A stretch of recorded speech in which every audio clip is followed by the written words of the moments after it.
संपूर्ण हरदेव वाणी एक तू ही निरंकार। दाता सब कुछ तेरा है ये मुंह से कहता मानव है। तिनके तिनके को पर मन से पकड़े रहता मानव है। मैं मेरी का सार पर अपने बोझ उठाए रखता है। मोह ममता के जाल में अपनी जान फंसाए रखता है। पद पदवी की लालसा से हो नहीं पाता मुक्त कभी। झूठे इज्जत मान से मन को कर नहीं पाता रिक्त कभी। पूर्ण समर्पण वाला जब तक भावना आता है मन में, कहे हरदेव सच्चा आनंद मिल नहीं पाता जीवन में।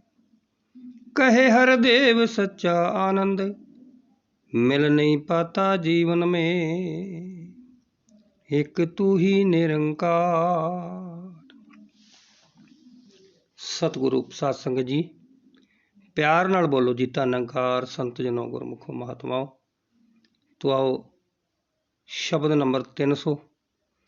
सच्चे पातशाह एक सानू सुंदर समझा रहे ने, शिक्षा दे रहे ने, बंदे दी हालात दस रहे ने कि अज दे इंसान दी जो सोच की है, ये इंसानी जामा ये मिलिया कादे वास्ते है ते कर की रहा है। प्राणी तू आए हो लाहा लैन, लगों के तो फकड़े तेरी मुकदी चली रहन। तू तो लाह खटन वास्ते आया सी। ये इंसानी जामा बड़ा 84 लाख भरम ते मानस दे पायो।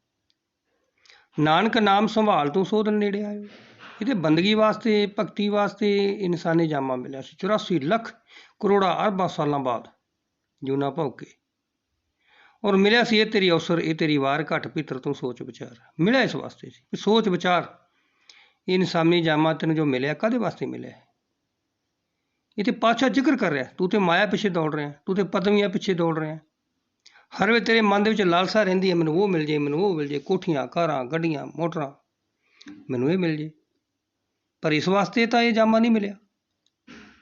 ये तो साध संगत भज केवल नाम गुरबाणी जी कहा ना, ये तो इस वास्ते मिलिया है कि सत्संग में बैठ के गुरु यश कर, सिमरन कर, बंदगी कर, भगती कर, पिछलियां जो भुलां वो बख्शा लै। तां इत्थे जिक्र कर रहे पातशाह कि दाता सब कुछ तेरा है ये मुंह से कहता मानव है। हर वेले बंदा मूँह नाल कही जांदा सच्चे पातशाह सब कुछ तेरा है, ये तेरा ही है जी, मेरा कुछ भी नहीं है।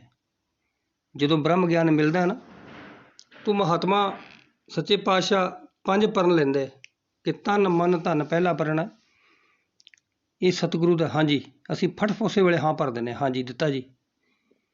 कदी विचारिया है भी दिता? इत्थे बाबा जी वो जिक्र कर रहे हैं उस गल का भी सिर्फ कहण तक सीमित असी। दाता सब कुछ तेरा है ये मुंह से कहता मानव है। तिनके तिनके को पर मन से पकड़े रहता मानव है। तिनका ना तिनका उन्होंने भी नहीं छड़ता, फड़ के रखता। ये दसिया ये रस्सी है, ये मेरी है, ये लोटा है मेरा है, ये जगह है मेरी है, ये मकान है मेरा है, ये गड्डी है मेरी है, मोटर है मेरी है। बाहर सत्संग जी किते गली च कोई लकड़ पई है वही कहते मेरी है, तां बाबा जी कहते तिनके तिनके तो फड़ी बैठा है। तो वो कहता सच्चे पातशाह सब कुछ तेरा है। मन चो लालसा जी हो जाती नहीं। थोड़ा जिहा बच्चा पैदा होंदा है, होके बाद हुशियार होंदा है, उदों तो ही मैं जाग जाती है, उदों ये मेरी माँ है। जो कोई कहे ना मेरा पिता नहीं मेरी माँ है, उदों ही मैं पैदा हो जाती है, माँ मेरी है, बाप मेरा है, ये भैन मेरी है। थोड़ा होर वड्डा आउंदा है फिर घर बार ते आ जाता है, ये जुत्ती मेरी है, ये जूड़ा मेरा है, ये कपड़े मेरे ने। फिर होर वड्डा हो जाता है, फिर होर माया आ जाती है, ये मकान भी मेरा है, मेरा भी हिस्सा है, 2 भरा है, अद्धा मेरा है। मैं शुरू हो जाती है, अद्धी जमीन मेरी है, आ कोठी मेरी है, वो तेरी है, मैं ही मैं। किणके किणके पीछे भज रहा है। मैं मेरी का सार पर अपने बोझ पे उठाई रखता है। ये मैं मेरी का जिहड़ा भार है ना, बोझ हर वेले सिर ते उठाई रखता है, हर वेले मैं ही मैं, मैं ही मैं। और मैं दे कारण ਬੰਦਾ ਦੁੱਖਾਂ ਵਿੱਚ ਕਲੇਸ਼ਾਂ ਵਿੱਚ ਫਸਦਾ ਜਾ ਰਿਹਾ, ਭੱਜਦਾ ਜਾ ਰਿਹਾ ਹੈ। ऐसा फंसा है, मोह ममता के जाल में अपने जान फंसाए रखता है। मोह च फस के अपनी जान फसाई रखता है। मकड़ी है, जाल बना लेंदी है, ਉਹ 'ਚ ਫਸ ਜਾਂਦੀ ਹੈ, ਮੁੜ ਕੇ ਨਿਕਲ ਨਹੀਂ ਸਕਦੀ, ਉੱਥੇ ਹੀ ਮਿਟ ਜਾਂਦੀ ਹੈ, ਖਤਮ ਹੋ ਜਾਂਦੀ ਹੈ।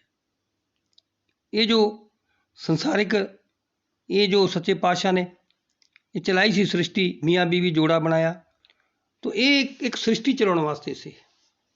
ਪਰ ਲੇਕਿਨ ਬੰਦਾ ਇਹ 'ਚ ਹੀ ਫਸ ਗਿਆ।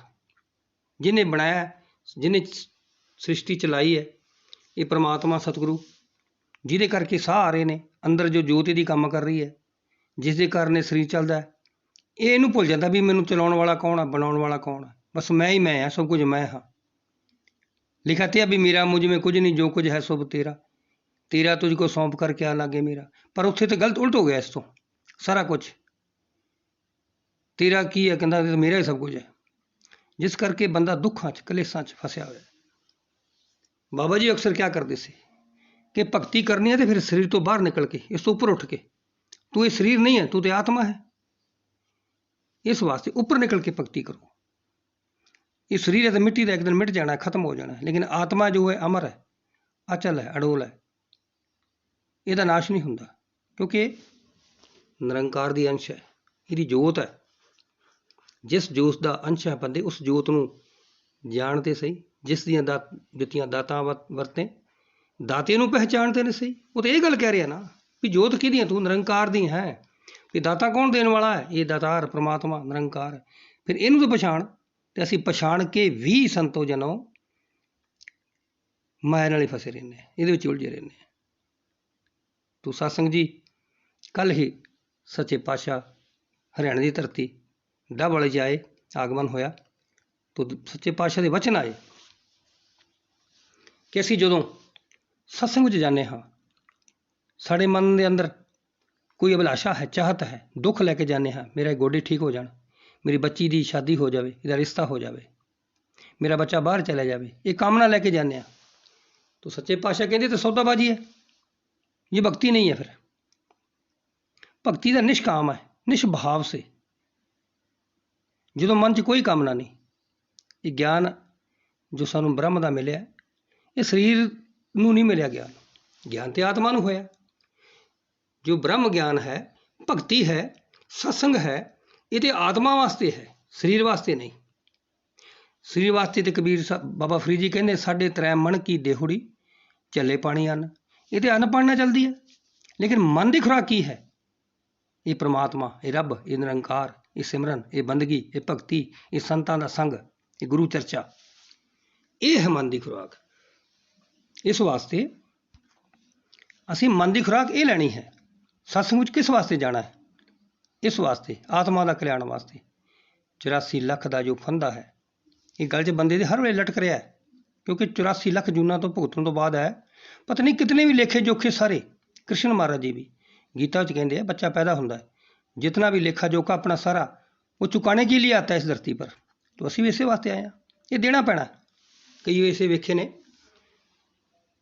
ਇਨਸਾਨ ਸਾਰੀ ਉਮਰ ਐਸ਼ ਕਰਦੇ ਨੇ, ਮੌਜਾਂ ਕਰਦੇ ਨੇ, ਔਰ ਨਾਲੇ ਭਗਤੀ ਬੰਦਗੀ ਵੀ ਨਹੀਂ, ਕਿਉਂਕਿ ਉਹ ਪਿਛਲੇ ਜਨਮਾਂ ਦਾ ਲੇਖਾ ਉਹਨਾਂ ਦਾ ਸਾਫ਼ ਹੈ। ਔਰ ਕਈ ਐਸੇ ਆਉਂਦੇ ਨੇ, ਭਗਤ ਹੈ, ਭਗਤੀ ਵੀ ਕਰਦੇ ਨੇ, ਦਾਨ ਪੁੰਨ ਵੀ ਕਰਦੇ ਨੇ, ਫਿਰ ਸਾਰੀ ਉਮਰ ਦੁੱਖ ਹੀ ਭੋਗ ਰਹੇ ਨੇ, ਕਿਉਂਕਿ ਪਿਛਲੇ ਕਰਮ ਭੋਗ ਰਹੇ ਨੇ। ਇਸ ਵਾਸਤੇ ਸੰਤ ਜਨੋ, ਚਾਹੇ ਰਾਜਾ ਹੈ, ਚਾਹੇ ਮਹਾਰਾਜਾ ਹੈ, ਕਿ ਰੰਕ ਹੈ, ਚਾਹੇ ਫਕੀਰ ਹੈ, ਚਾਹੇ ਅਵਤਾਰ ਬਲੀ ਹੈ, ਦੁੱਖ ਤੇ ਸਭ ਤੇ ਆਉਂਦਾ ਹੈ, ਕਿਉਂਕਿ ਦੁੱਖ ਤੇ ਸਰੀਰ ਨੂੰ ਹੈ, ਇਹ ਤੇ ਆਉਣਾ ਹੀ ਆਉਣਾ।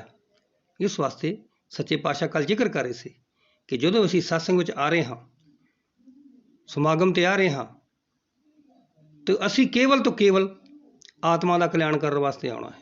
ਸੌਦਾਬਾਜ਼ੀ ਨਹੀਂ ਕਰਨੀ, ਦੁੱਖ ਸੁੱਖ ਲੈ ਕੇ ਨਹੀਂ ਆਉਣਾ। ਦੁੱਖ ਸੁੱਖ ਤਾਂ ਸਰੀਰ ਦੇ ਨਾਲ ਚੱਲਦੇ ਆ, ਦੁੱਖ ਸੁੱਖ ਦੋਨੋਂ ਕੱਪੜੇ।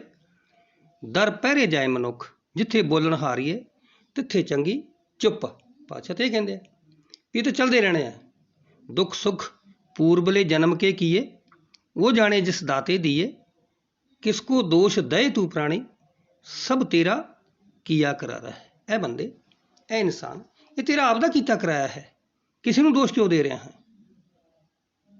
ਦੋਸ਼ ਤੇਰਾ ਖੁਦ ਦਾ ਹੈ, ਔਰ ਜੋ ਤੂੰ ਕੀਤੇ ਨੇ ਕਰਮ, ਉਹ ਤੂੰ ਭੁਗਤਣੇ ਹੀ ਭੁਗਤਣੇ ਹੈ। ਚੰਗੇ ਕੀਤੇ ਹੈ ਤੂੰ ਚੰਗੇ, ਮਾੜੇ ਕਰਿਆ ਤੂੰ ਮਾੜੇ। ਤੂੰ ਬ੍ਰਹਮ ਗਿਆਨ ਲੈਣ ਤੋਂ ਬਾਅਦ ਵੀ ਪਿਛਲੇ ਜੋ ਲੇਖਾ ਜੇਖਾ ਉਹ ਤਾਂ ਹੈ ਹੀ ਹੈ, ਲੇਕਿਨ ਇਨਸਾਨ ਦਾ ਜੋ ਹੈ ਇਹ ਕਰਮ ਜੂਨੀ ਹੈ। ਬਾਕੀ ਜਿੰਨੇ ਵੀ ਜੁਨੀਆਂ ਨੇ ਉਹ ਭੋਗ ਜੂਨੀਆਂ ਨੇ। ਪਸ਼ੂ, ਗਾਂ, ਮੱਝ ਕਿੱਲੇ ਤੇ ਬੱਧੀ ਹੈ, ਉਹ ਨਾ ਬੋਲ ਸਕਦੀ ਹੈ, ਕੁਝ ਕਰ ਸਕਦੀ ਹੈ। ਹਰਿਆ ਚਾਰਾ ਪਾਤਾ ਤੇ ਖਾ ਲੇਗੀ, ਨਹੀਂ ਤਾਂ ਖੜੀ ਹੈ। ਪਾਣੀ ਪਿਲਾਤਾ ਤੇ ਪਿਲਾਤਾ, ਨਹੀਂ ਤਾਂ ਖੜੀ ਹੈ। ਕਿਉਂਕਿ ਉਹ ਕਰਮ ਭੋਗ ਰਹੇ ਨੇ, ਉਹ ਕਰਮ ਭੋਗ ਜੂਨੀ ਉਹਨਾਂ ਦੀ। ਲੇਕਿਨ ਜੋ ਇਨਸਾਨ ਦੀ ਹੈ ਕਰਮ ਜੂਨੀ ਹੈ। ਗਿਆਨ ਅਧਿਕ ਇੱਕ ਨਰਮ ਹੈ, ਗਿਆਨ ਬਿਨਾ ਪਸ਼ੂ ਜਾਣ। ਬੰਦੇ ਨੂੰ ਸੋਝੀ ਹੈ, ਸਮਝ ਹੈ ਕਿ ਇਹ ਚੰਗਾ ਕੀ ਹੈ ਤੇ ਬੁਰਾ ਕੀ ਹੈ। ਇਸ ਵਾਸਤੇ ਇਨਸਾਨ ਚੇਤਨ ਹੈ ਤਾਂ ਚੰਗੇ ਕਰਮ ਕਰੇ, ਭਲਾਈ ਦੇ ਕਰਮ ਕਰੇ, ਨੇਕੀਆਂ ਕਮਾਵੇ, ਕਿਸੇ ਦਾ ਦੁੱਖ ਸੁੱਖ ਸਹਾਰਾ ਬਣੇ। ਚੰਗੇ ਕਰਮ ਕਰੇਗਾ ਤਾਂ ਜੋ ਪਿਛਲੇ ਕਰਮਾਂ ਦੇ ਦੁੱਖ ਜਿਹੜੇ ਆ ਉਹ ਘਟ ਜਾਣਗੇ। ਕਰਮ ਹੈ ਨਾ, ਕਰਮ ਜੋਨੀ। ਔਰ ਅਗਰ ਪਿਛਲੇ ਵੀ ਹੈ ਤੇ ਹੁਣ ਵੀ ਬੁਰੇ ਕਰ ਰਿਹਾ, ਨਸ਼ੇ ਕਰ ਰਿਹਾ, ਦੁੱਖ ਤਕਲੀਫਾਂ ਸੰਸਾਰ ਬੰਦਿਆਂ ਨੂੰ ਦੇ ਰਿਹਾ, ਕਿਸੇ ਦਾ ਦਿਲ ਦੁਖਾ ਰਿਹਾ, ਲੁੱਟਮਾਰ ਕਰ ਰਿਹਾ, ਕਿਸੇ ਦਾ ਹੱਕ ਖਾਂਦਾ, ਫਿਰ ਹੋਰ ਵੱਧ ਜਾਣਗੇ, ਕਿਉਂਕਿ ਕਰਮ ਜੂਨੀ ਹੈ। ਇਸ ਵਾਸਤੇ ਬੰਦੇ ਨੂੰ ਸਮਝ ਹੈ, ਬੁੱਧੀ। ਇੱਥੇ ਸੰਤ ਮਹਾਤਮਾ ਸਤਸੰਗ ਵਿੱਚ ਇਹੀ ਚੀਜ਼ ਸਿੱਖਣ ਨੂੰ ਮਿਲਦੀ ਹੈ ਕਿ ਅਸੀਂ ਨੇਕ ਇਨਸਾਨ ਬਣਨਾ ਹੈ, ਨੇਕੀਆਂ ਕਮਾਉਣੀਆਂ, ਬੁਰਾਈ ਨਹੀਂ ਕਰਨੀ, ਕਿਸੇ ਦਾ ਸਹਾਰਾ ਬਣਨਾ ਹੈ, ਕਿਸੇ ਦਾ ਦਿਲ ਨਹੀਂ ਦਿਖਾਉਣਾ, ਕਿਸੇ ਦਾ ਹਿਰਦਾ ਨਾ ਦੁਖੇ ਸਾਡੇ ਕਾਰਨ। ਸੇਵਾ ਭਾਵ ਨਾਲ ਅਸੀਂ ਸੰਸਾਰ ਵਿੱਚ ਵਿਹਰੀਏ। ਬੱਚੇ ਬਾਲੇ ਜਿੰਨੇ ਵੀ ਹੈ ਇਹ ਸਭ ਇੱਥੇ ਦੇ ਹੈ, ਧਰੇ ਧਰੇ ਰਹਿ ਜਾਣੇ ਆ, ਇਹ ਕਿਸੇ ਵੀ ਨਾਲ ਜਾਣ ਵਾਲਾ ਨਹੀਂ। ਇੱਥੇ ਕਹਿ ਰਿਹਾ ਜੇਕਰ ਮਾਤਾ ਜੀ ਸੱਚੇ ਪਾਤਸ਼ਾਹ ਕਹਿ ਰਹੇ, ਮੋਹ ਮਾਇਆ ਮਮਤਾ ਕੇ ਜਾਲ में अपनी जान फंसाई रखता है। ਇਹ ਮੋਹ 'ਚ ਫਸ ਗਿਆ, ਮੈਂ ਇਹ ਮੇਰਾ ਪੁੱਤਰ ਹੈ, ਇਹ ਮੇਰੀ ਬੇਟੀ ਹੈ, ਮੈਨੂੰ ਪੜ੍ਹਾਉਣਾ ਹੈ, ਮੈਂ ਲਿਖਾਉਣਾ ਹੈ, ਮੈਨੂੰ ਉਹ ਬਣਾ ਦਾਂਗਾ, ਜੇ ਕਰਦਾ। ਮਹਾਤਮਾ ਦੱਸਦੇ ਨੇ ਵੀ 7 ਜੇ ਪੁਸ਼ਤਾਂ ਤੱਕ ਦੀ ਮਾਇਆ ਪਈ ਸੀ ਤੇ 8ਵੀਂ ਦੀ ਚਿੰਤਾ ਖਾਈ ਜਾ ਰਹੀ ਹੈ। ਇਹ ਹਾਲਾਤ ਆ ਬੰਦੇ ਦੇ, ਇੰਨਾ ਮਾਇਆ 'ਚ ਫਸਿਆ ਇੰਨਾ। ਤੇ ਪਤਾ ਹੈ ਵੀ ਹੈ ਨਾਲ ਕੀ ਜਾਣਾ, ਕੁਛ ਵੀ ਨਹੀਂ, ਸਭ ਇੱਥੇ ਧਰਿਆ ਧਰਿਆ ਰਹਿ ਜਾਂਦਾ। ਰਾਤ ਦਿਨ ਮਰੀ ਜਾਂਦਾ, ਪਾਟੇ ਕੱਪੜੇ ਲੀੜੇ ਵੀ ਨਹੀਂ ਚੱਕਦੇ ਪਾਉਂਦਾ, ਖਾਂਦਾ ਵੀ ਚੱਜਦਾ ਨਹੀਂ ਹੈ, ਤੇ ਮਾਇਆ ਜੋੜੀ ਜਾਂਦਾ। ਬੈਂਕ ਬੈਲੈਂਸ ਜਦੋਂ ਸਮਾਂ ਆ ਗਿਆ ਚਲਿਆ ਗਿਆ, ਰੱਜ ਕੇ ਰੋਟੀ ਵੀ ਨਹੀਂ ਖਾਧੀ ਚਲਿਆ ਗਿਆ, ਨਾਲ ਕੀ ਲੈ ਗਿਆ, ਕੁਛ ਵੀ ਨਹੀਂ। ਤੇ ਮਾਇਆ ਇੱਥੇ ਧਰੀ ਧਰੀ ਬੈਂਕ ਬੈਲੈਂਸ ਰਹਿ ਗਏ। ਉਹ ਪਿੱਛੋਂ ਬੱਚੇ ਭਾਵੇਂ ਨਸ਼ਿਆਂ 'ਚ ਬਰਬਾਦ ਕਰ ਦੇਣ, ਅਯਾਸ਼ੀਆਂ 'ਚ ਬਰਬਾਦ ਕਰ ਦੇਣ, ਤੇਰਾ ਕੀ ਮਿਲਿਆ, ਤੈਨੂੰ ਕੀ ਮਿਲਿਆ, ਤੂੰ ਕੀ ਖੱਟਿਆ, ਕੀ ਫਾਇਦਾ ਹੋਇਆ ਤੇਰਾ ਇਹ ਮਾਇਆ ਜੋੜੀ ਦੀ। ਅਸਲੀ ਬੈਂਕ ਬੈਲੈਂਸ ਜਿਹੜਾ ਉਹ ਤਾਂ ਤੂੰ ਕੀਤਾ ਨਹੀਂ। ਬੰਦਗੀ, ਭਗਤੀ, ਸਿਮਰਨ ਜਿਹਨੇ ਤੇਰੇ ਨਾਲ ਜਾਣਾ ਹੈ, ਜਿਹਨੇ ਤੇਰੇ ਕੰਮ ਆਉਣਾ ਹੈ, ਆਖਰ ਨੂੰ ਕੰਮ ਗੁਰੂ ਨੇ ਆਉਣਾ, ਗੁਰੂ ਨੇ ਕੰਮ ਆਉਣਾ। ਕਦੀ ਗੁਰੂ ਦੀ ਸੇਵਾ ਕੀਤੀ ਹੈ, ਗੁਰੂ ਦੀ ਗੱਲ ਮੰਨੀ ਹੈ ਕਦੀ? ਸਤਿਗੁਰੂ ਕੀ ਚਾਹ ਰਿਹਾ ਹੈ? ਪਿਆਰ ਪ੍ਰੀਤ, ਨਿਮਰਤਾ, ਸਹਿਨਸ਼ੀਲਤਾ, ਸਭ ਦਾ ਸਤਿਕਾਰ, ਸਭ ਦਾ ਆਦਰ। ਸਤਸੰਗ ਕਰਿਆ ਕਰ, ਸਮਾਂ ਕੱਢ ਕੇ, ਸੁਬਾਹ ਸਿਮਰਨ, ਸ਼ਾਮ ਨੂੰ ਸਿਮਰਨ, ਚਲਦੇ ਫਿਰਦੇ, ਉੱਠਦੇ ਬਹਿੰਦੇ, ਮਾਰਗ ਚਲਤ ਚਲਤ ਹਰ ਗਾਈਏ। ਨਾਮਾ ਕਹੇ ਤ੍ਰਿਲੋਚਨਾ ਮੁਖ ਸੇ ਨਾਮ ਉਚਾਰ, ਦੋ ਹੱਥੋਂ ਸੇ ਕਿਰਤ ਕਰ, ਚੇਤਨ ਨਿਰੰਜਨ ਨਾਲੋਂ ਇਹ ਕੰਮ ਕਰ, ਹੱਥਾਂ ਨਾਲ ਕੰਮ ਕਰ, ਇਹ ਮੂੰਹ 'ਚ ਇਹਦੀ ਯਾਦ, ਇਹਦਾ ਧਿਆਨ ਬਣਿਆ ਰਹੇ, ਫਿਰ ਆਨੰਦ ਹੈ, ਫਿਰ ਖੁਸ਼ੀ ਹੈ। ਪਰ ਤੂੰ ਤੇ ਫਸ ਗਿਆ ਮਾਇਆ ਦੇ ਵਿੱਚ। ਪਦ ਪਦਵੀ ਕੀ ਲਾਲਸਾ ਸੇ ਹੋ ਨਹੀਂ ਪਾਤਾ ਮੁਕਤ ਕਬੀ। ਜੇ ਤੈਨੂੰ ਕੋਈ ਅਹੁਦਾ ਮਿਲ ਗਿਆ, ਕੋਈ ਪਦਵੀ ਮਿਲ ਗਈ, ਤੇ ਫਿਰ ਤੂੰ ਆਪਣੇ ਤੋਂ ਦੂਸਰੇ ਜਿਹੜੇ ਹੈ ਉਹਨਾਂ ਤੇ ਰੋਹਬ ਜਮਾਉਣਾ ਸ਼ੁਰੂ ਕਰ ਦਿੰਦਾ ਹੈ। ਫਿੱਤੀਆਂ ਦੀ ਤੈਨੂੰ ਮਾਣ ਹੋ ਜਾਂਦਾ, ਹੰਕਾਰ ਹੋ ਜਾਂਦਾ, ਫਿਰ ਤੂੰ ਗੁਰੂ ਨੂੰ ਵੀ ਕੁਛ ਨਹੀਂ ਸਮਝਦਾ, ਫਿਰ ਨਿਰੰਕਾਰ ਨੂੰ ਵੀ ਕੁਛ ਨਹੀਂ ਸਮਝਦਾ। ਇੰਨਾ ਤੇਰੇ 'ਚ ਮਾਨਸਾ, ਇੰਨੀ ਲਾਲਸਾ ਆ ਜਾਂਦੀ ਹੈ। ਅਭਿਮਾਨ 'ਚ, ਹੰਕਾਰ 'ਚ ਆ ਕੇ ਘਰ ਵਿੱਚ ਹੀ ਜੇ ਤੈਨੂੰ ਜ਼ਿੰਮੇਵਾਰੀ ਮਿਲ ਗਈ ਕਿ ਰੋਟੀ ਪਾਣੀ, ਰੋਜੀ ਰੋਟੀ ਸਾਰਾ ਹਿਸਾਬ ਤੋਂ ਤੂੰ ਰੱਖਣਾ, ਛੋਟੇ ਭਰਾ ਨੂੰ, ਭੈਣ ਨੂੰ, ਪਿਓ ਨੂੰ ਨਹੀਂ ਕੋਈ ਸਮਝਦਾ, ਬਸ ਮੇਰੇ ਕਰਕੇ ਚੱਲ ਰਿਹਾ, ਮੇਰੀ ਚੌਧਰ ਹੈ। ਇੰਨਾ ਹੰਕਾਰ ਕਿਉਂ, ਇੰਨਾ ਅਭਿਮਾਨ ਕਿਉਂ? ਤੂੰ ਤੇ ਇਹ 'ਚ ਫਸ ਗਿਆ। ਝੂਠੇ ਇੱਜ਼ਤ ਮਾਣ ਸੇ ਮਨ ਕੋ ਕਰ ਨਹੀਂ ਪਾਤਾ ਰਿਕਤ ਕਭੀ। ਤੂੰ ਇਹ ਝੂਠਾ ਹੰਕਾਰ ਹੈ, ਇਹ ਝੂਠਾ ਮਾਣ ਹੈ ਤੇਰਾ, ਨਾਲ ਤਾਂ ਕੁਛ ਵੀ ਨਹੀਂ ਜਾਣਾ। ਫਿਰ ਕਦੀ ਮਨ ਤੇਰਾ ਖਾਲੀ ਨਹੀਂ ਹੁੰਦਾ, ਰਿਕਤ ਹੀ ਨਹੀਂ ਹੁੰਦਾ ਇਹਨਾਂ ਚੀਜ਼ਾਂ ਤੋਂ। ਅਭਿਮਾਨ, ਹੰਕਾਰ, ਮੈਂ ਉਹ ਹਾਂ, ਮੈਂ ਜੇ ਹਾਂ, ਮੈਂ ਬੜਾ ਵਿਦਵਾਨ ਹਾਂ, ਮੈਂ ਬੜਾ ਪੜ੍ਹਿਆ ਲਿਖਾ ਹਾਂ, ਮੈਂ ਡਾਕਟਰ ਹਾਂ, ਮੈਂ ਵਕੀਲ ਹਾਂ, ਮੈਨੂੰ ਬੜੀ ਸਮਝ ਹੈ, ਮੇਰੇ ਬਗੈਰ ਘਰ ਨਹੀਂ ਚੱਲਦਾ, ਮੇਰੇ ਬਗੈਰ ਦਫ਼ਤਰ 'ਚ ਕੰਮ ਨਹੀਂ ਚੱਲਦਾ, ਇਹ ਜਿਹੜੀ ਫੈਕਟਰੀ ਹੈ ਨਾ ਇਹ ਮੇਰੇ ਕਾਰਨ ਚੱਲ ਰਹੀ ਹੈ। ਕਿੱਥੋਂ ਆ ਗਿਆ ਤੇਰੇ 'ਚ ਮਾਣ? ਕਿੱਥੋਂ? ਚਲਾਉਣ ਵਾਲਾ ਕੌਣ ਹੈ? ਇਹ ਸੋਝੀ ਦੇਣ ਵਾਲਾ ਕੌਣ ਹੈ? ਤੈਨੂੰ ਸਮਝ ਦੇਣ ਵਾਲਾ ਕੌਣ ਹੈ? ਕਦੇ ਵਿਚਾਰਿਆ? ਸੋ ਸੰਤ ਜੀ ਨੂੰ ਇੱਥੇ ਪਾਤਸ਼ਾਹ ਹੀ ਜ਼ਿਕਰ ਕਰ ਰਿਹਾ ਹੈ ਕਿ ਝੂਠੀ ਇੱਜ਼ਤ ਮਾਣ ਸੇ ਮਨ ਕੋ ਕਰ ਨਹੀਂ ਪਾਤਾ ਰਿਕਤ ਕਭੀ। ਤੂੰ ਕਦੀ ਵੀ ਆਪਣੇ ਦਿਮਾਗ ਨੂੰ, ਮਨ ਨੂੰ ਖਾਲੀ ਨਹੀਂ ਕਰ ਪਾਉਂਦਾ ਇਹਨਾਂ ਭਾਵਾਂ ਤੋਂ। ਗਲਤ ਸੋਚ, ਗਲਤ ਉਲਟੀ ਚਾਲ। ਬੰਦਗੀ, ਭਗਤੀ, ਬ੍ਰਹਮ ਗਿਆਨ ਪਾ ਕੇ ਵੀ ਸਮਝ ਨਹੀਂ ਆਈ, ਗਿਆਨ ਨਹੀਂ ਸਮਝ ਆਇਆ, ਸਮਝਣ ਦੀ ਕੋਸ਼ਿਸ਼ ਨਹੀਂ ਕੀਤੀ। ਮਾਇਆ 'ਚ ਹਰ ਵੇਲੇ ਲਿਪਤ, ਮਾਇਆ 'ਚ ਗੁਲਤਾਨ, ਬਸ ਹੀਰਾ ਫੇਰੀਆਂ, ਠੱਗੀਆਂ 'ਚ ਫਸਿਆ ਹੋਇਆ ਹੈ, ਮੁਕਤ ਨਹੀਂ ਹੋਇਆ ਇਹਦੇ ਤੋਂ ਕਦੇ। ਸੋ ਇੱਥੇ ਪਾਤਸ਼ਾਹ ਜ਼ਿਕਰ ਕਰਦੇ ਨੇ ਕਿ ਤੇਰਾ ਇਹ ਬੰਦੇ, ਇਹ ਇਨਸਾਨ, ਤੈਨੂੰ ਇਨਸਾਨੀ ਜਾਮਾ ਮਿਲਿਆ ਨਾ, ਇਹਨਾਂ ਕੰਮਾਂ ਵਾਸਤੇ ਨਹੀਂ ਹੈ, ਇਹ ਤੇ ਤੈਨੂੰ ਬੰਦਗੀ ਵਾਸਤੇ ਮਿਲਿਆ, ਭਗਤੀ ਵਾਸਤੇ ਮਿਲਿਆ। ਸੰਤਾਂ ਦੀ ਸੇਵਾ ਕਰ, ਮਾਂ-ਬਾਪ ਦੀ ਸੇਵਾ ਕਰ, ਘਰ ਨੂੰ ਸਵਰਗ ਬਣਾ। ਔਰ ਸਵਰਗ ਘਰ ਕਿਵੇਂ ਬਣੇਗਾ? ਜਦੋਂ ਆਪਣੇ ਆਪ ਨੂੰ ਨੀਵਾਂ ਸਮਝੇਗਾ, ਭਗਤੀ ਵਾਲਾ ਸਮਝੇਗਾ, ਸ਼ਰਧਾ ਵਾਲਾ ਤੇਰੇ ਅੰਦਰ ਆ ਗਈ, ਪਿਆਰ ਆ ਗਿਆ, ਪ੍ਰੀਤ ਆ ਗਿਆ, ਪਤਨੀ ਨੂੰ ਵੀ ਜੀ ਕਰਕੇ, ਪਤੀ ਨੂੰ ਜੀ ਕਰਕੇ, ਸੱਸ ਨੂੰ, ਮਾਂ ਨੂੰ, ਪਿਓ ਨੂੰ, ਸਭ ਨੂੰ ਕਦਰ, ਸਭ ਦਾ ਸਤਿਕਾਰ, ਆਦਰ। ਕਿਉਂਕਿ ਘਟ ਘਟ ਮੈਂ ਹਰਜੂ ਬਸੈ, ਸੰਤਨ ਕਹਿਓ ਬਸਾਰ। ਹਰ ਇੱਕ ਵਿੱਚ, ਹਰੇਕ ਵਿੱਚ ਰਾਮ ਹੈ ਨਾ। ਹਰ ਘਟ ਰਾਮ ਬੋਲੇ, ਰਾਮ ਬਿਨਾ ਨਾ ਕੋਈ ਬੋਲੇ ਰੇ। ਇਹ ਬੁਲਾਉਣ ਵਾਲਾ ਕੌਣ ਹੈ? ਉਧਰ ਵੀ ਰਾਮ ਬੋਲ ਰਿਹਾ, ਤੇਰੇ 'ਚ ਵੀ ਰਾਮ ਬੋਲ ਰਿਹਾ। ਜੋਤ ਕਿਹਦੀ ਕੰਮ ਕਰ ਰਹੀ ਹੈ? ਇਸੇ ਦੀ। ਟਰਾਂਸਫਾਰਮ ਲੱਗਿਆ ਵੱਡਾ, ਚਾਹੇ ਉੱਥੇ LED ਲੱਗੀ ਹੈ, ਚਾਹੇ ਉੱਥੇ 1000 ਦਾ ਬਲਬ ਲੱਗਿਆ, ਚਾਹੇ ਉੱਥੇ 0 ਵੜਦਾ, ਪਾਵਰ ਤੇ ਟਰਾਂਸਫਾਰਮ ਤੇ ਇੱਕੋ ਜਗ੍ਹਾ ਤੋਂ ਆ ਰਹੀ ਹੈ ਨਾ। ਇਸ ਵਾਸਤੇ ਚਾਹੇ ਇੱਕ ਛੋਟਾ ਜਿਹਾ ਬੱਚਾ ਹੈ, ਚਾਹੇ ਦਾਦਾ ਹੈ, ਵੱਡੀ ਉਮਰ ਦਾ ਹੈ, 100 ਸਾਲ ਦਾ ਹੈ, ਜੋਤ ਨਿਰੰਕਾਰ ਦੀ ਕੰਮ ਕਰ ਰਹੀ ਹੈ। ਨਿਰੰਕਾਰ ਹੀ ਉਹ 'ਚ ਬੋਲ ਰਿਹਾ, ਉਹਦੇ 'ਚ ਬੋਲ ਰਿਹਾ। ਇਸ ਵਾਸਤੇ ਇਹ ਅਭਿਮਾਨ ਨੂੰ ਛੱਡ ਦੇ, ਤਿਆਗ ਦੇ, ਸਰੀਰ ਤੋਂ ਉੱਪਰ ਉੱਠ। ਤੂੰ ਇਹ ਸਰੀਰ ਨਹੀਂ ਹੈ, ਤੂੰ ਤੇ ਜਿਹੜੀ ਜੋਤ ਕੰਮ ਕਰ ਰਹੀ ਹੈ ਨਾ, ਆਤਮਾ, ਤੂੰ ਤੇ ਉਹ ਹੈ। ਉਹ ਅਮਰ, ਅਚਲ ਹੈ, ਡਲ ਹੈ, ਅਚਲ ਹੈ। ਇਸ ਵਾਸਤੇ ਇਹ ਆਤਮਾ ਇਹਦਾ ਰੂਪ ਹੈ। ਔਰ ਜਦੋਂ ਇਹ 'ਚੋਂ ਨਿਕਲੀ ਨਾ ਸਰੀਰ 'ਚੋਂ, ਇਹ ਕਿੱਥੇ ਜਾਣੀ ਹੈ? ਕਦੇ ਸੋਚਿਆ, ਕਦੇ ਵਿਚਾਰਿਆ? ਆਪਣੀ ਨਿਜ ਘਰ ਦੀ ਪਹਿਚਾਣ ਕੀਤੀ ਹੈ? ਮੈਂ ਕਿੱਥੋਂ ਆਇਆ, ਕਿੱਥੇ ਜਾਣਾ? ਬ੍ਰਹਮ ਗਿਆਨ ਦਾ ਮਕਸਦ, ਮਨੋਰਥ ਹੀ ਇਹੀ ਹੈ ਕਿ ਮੈਂ ਕੀ ਹਾਂ, ਇਹ ਸਮਝ, ਨਿਰੰਕਾਰ ਕਿਹੜਾ ਹੈ। ਔਰ ਜਦੋਂ ਮੈਥੋਂ ਜਾਣਾ ਹੈ, ਜਿਵੇਂ ਸਮੁੰਦਰ ਦਾ ਪਾਣੀ, ਛੋਟੇ ਛੋਟੇ ਨਦੀਆਂ ਨਾਲੇ ਜਦੋਂ ਸਾਗਰ 'ਚ ਮਿਲ ਜਾਂਦੇ ਨੇ, ਸਾਗਰ ਹੋ ਜਾਂਦੇ ਨੇ। ਇਸੇ ਤਰ੍ਹਾਂ ਇਹ ਨਿਰੰਕਾਰ ਵਿਸ਼ਾਲ ਹੈ। ਇਹ ਜਿੰਨੇ ਵੀ 84 ਲੱਖ ਜੂਨ ਹੈ, ਸਭ ਇਹਦੇ ਵਿੱਚ ਇਹਦੀ ਜੋਤ ਕੰਮ ਕਰ ਰਹੀ ਹੈ। ਔਰ ਜਦੋਂ ਇਹ ਸਰੀਰ 'ਚੋਂ ਪੰਜ ਤੱਤ ਭੌਤਿਕ ਦਾ ਸਰੀਰ ਜਿਹੜਾ ਹੈ, 'ਚੋਂ ਨਿਕਲਦੀ ਆਤਮਾ, ਇਸ ਨਿਰੰਕਾਰ ਵਿੱਚ ਮਿਲ ਜਾਂਦੀ ਹੈ, ਕਿਤੇ ਵੀ ਨਹੀਂ ਜਾਂਦੀ। ਜੇ ਇਹਨੂੰ ਜਾਣ ਲਿਆ, ਪ੍ਰਾਪਤ ਕਰ ਲਿਆ, ਨਿਜ ਘਰ ਦੀ ਪਹਿਚਾਣ ਹੈ, ਤੇ ਇਹਦੇ ਵਿੱਚ ਇੱਕਮਿਕ ਹੋ ਜਾਏਗੀ। ਤੇ ਜੇ ਪਹਿਚਾਣਿਆ ਨਹੀਂ, ਤੇ ਫਿਰ ਉਹ 84 ਲੱਖ ਭੂਤ ਪ੍ਰੇਤ ਦੀ ਜੂਨੀ ਵੀ ਪੈ ਸਕਦੀ ਹੈ, ਕੋਈ ਵੀ ਪੈ ਸਕਦੀ ਹੈ। ਫਿਰ 84 ਦਾ ਬੰਦਾ ਕਰੋੜਾਂ ਅਰਬਾਂ ਸਾਲ ਫਿਰ ਟੱਪ ਜਾਣੇ ਆ। ਸੋ ਇਸ ਵਾਸਤੇ ਕਿਹਾ ਵੀ ਤੈਨੂੰ ਮੌਕਾ ਮਿਲਿਆ, ਇਹ ਤੈਨੂੰ ਵਾਰੀ ਹੈ ਤੇਰੀ। ਪੂਰਨ ਸਪੂਰਨ ਵਾਲਾ ਜਬ ਤੱਕ ਭਾਵਨਾ ਆਤਾ ਮਨ ਮੇ, ਜਿੰਨਾ ਚਿਰ ਪੂਰਨ ਸਮਰਪਣ ਵਾਲਾ ਭਾਵ ਨਹੀਂ ਆਉਂਦਾ, ਜਦੋਂ ਤੱਕ ਤੂੰ ਆਪਣੇ ਆਪ ਨੂੰ ਗੁਰੂ ਦੇ ਹਵਾਲੇ ਨਹੀਂ ਕਰਦਾ, ਸਮਰਪਿਤ ਨਹੀਂ ਕਰਦਾ ਆਪਣੇ ਆਪ ਨੂੰ, ਮੈਂ ਨੂੰ ਮਿਟਾਉਂਦਾ ਨਹੀਂ, ਪਹਿਲੇ ਮਰਨ ਕਬੂਲ ਕਰ। जीवन की छाडास हो सबना की रहन का फिर आओ हमारे पास। जब तक ये बगल नहीं बनती तेरी, अपने आप को गुरु चरणों च भाव मन च ये पूरा नहीं आता, उन चर गल बनने वाली नहीं है, उन्ना चर नहीं गल बननी। इस वास्ते अपने आप को गुरु चरणों के विच समर्पित कर दे, मिटा दे अपनी हस्ती को। अगर कुछ मर्तबा चाहता है कि दाना खाक में मिल के गुले गुलजार होता है, ये तेरे भाव बन गए ना जदों, फिर आनंद है, फिर खुशी है, फिर मौजा माणेगा, फिर तेरा जीवन सफल हो जाएगा। जिवें लिखा है कि कहे हरदेव सच्चा आनंद मिल नहीं पाता जीवन में। जब तक तेरे अंदर समर्पण भाव नहीं आउंदा, उन्ना चिर तेरे जीवन दे विच आनंद नहीं आउणा। आनंद पूरा स्थिर सतगुर निरंकार दे नाल जुड़ के फिर सच्ची भगती है, फिर आनंद है। जे हुणे टॉपिक भी आए सी, पूरा विश्वास फिर भगती फिर आनंद।